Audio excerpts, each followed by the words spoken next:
آج کا اسرائیل اور فلسطین کا تنازع ظاہری طور پر صدیوں پرانا لگتا ہے، مگر اصل میں یہ تنازع صرف گزشتہ 100 سال کی کہانی ہے۔ ایسی زمین جہاں دو قومیں، یہودی اور فلسطینی، اپنا حق جتاتی ہے۔ یہ صرف سیاست کا نہیں بلکہ شناخت، وطن اور بقا کا مسئلہ ہے۔ سلطنت عثمانی کا دور 1917 سے پہلے فلسطین سلطنت عثمانی کا حصہ تھا۔ صدیوں تک یہاں مختلف مذہبوں اور قوموں نے ساتھ رہائش اختیار کی، مگر جب یہ سلطنت کمزور ہوئی تو طاقتوں کا توازن بھی ہل گیا۔ پہلی جنگ عظیم نے دنیا کا نقشہ بدل دیا۔ بولفور ڈکلیریشن 1917۔ 1917 میں برٹن نے بولفور ڈکلیریشن جاری کی، جس میں کہا گیا کہ یہودیوں کے لیے فلسطین میں ایک قومی وطن بنایا جائے۔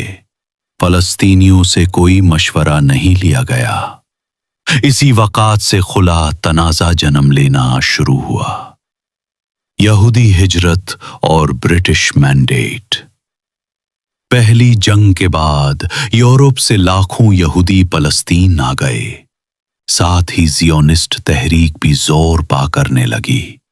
فلسطینی لوگ اس سے خوف زدہ ہوئے کہ ان کی زمین چھین لی جا رہی ہے۔ نفرت اور بے اعتمادی دونوں طرف بڑھنے لگے۔ UN پارٹیشن پلان اور 1948 کی جنگ۔ 1947 میں یونائٹڈ نیشنز نے فلسطین کو 2 حصوں میں تقسیم کرنے کا پلان دیا۔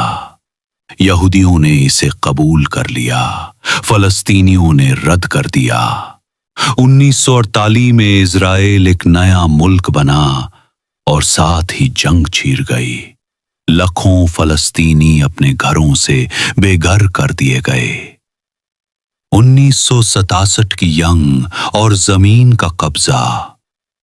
1967 میں صرف 6 دنوں میں اسرائیل نے غزہ، ویسٹ بینک، گولن ہائٹس اور سینائی پر قبضہ کر لیا۔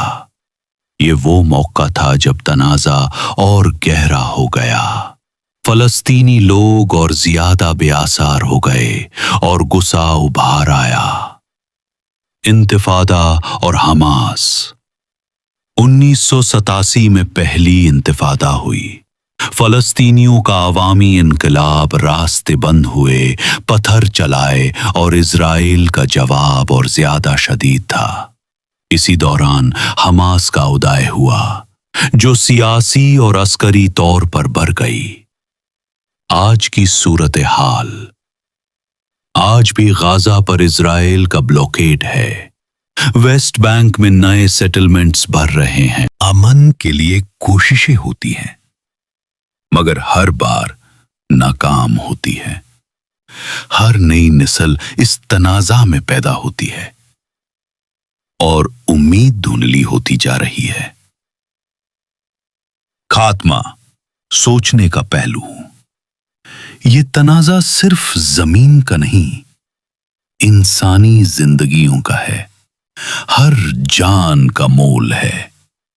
جب تک انسانیت انسان کو نہ پہچانے، یہ تنازع جاری رہے گا۔ سوال یہ ہے، کیا ہم تاریخ سے کچھ سیکھ سکیں گے؟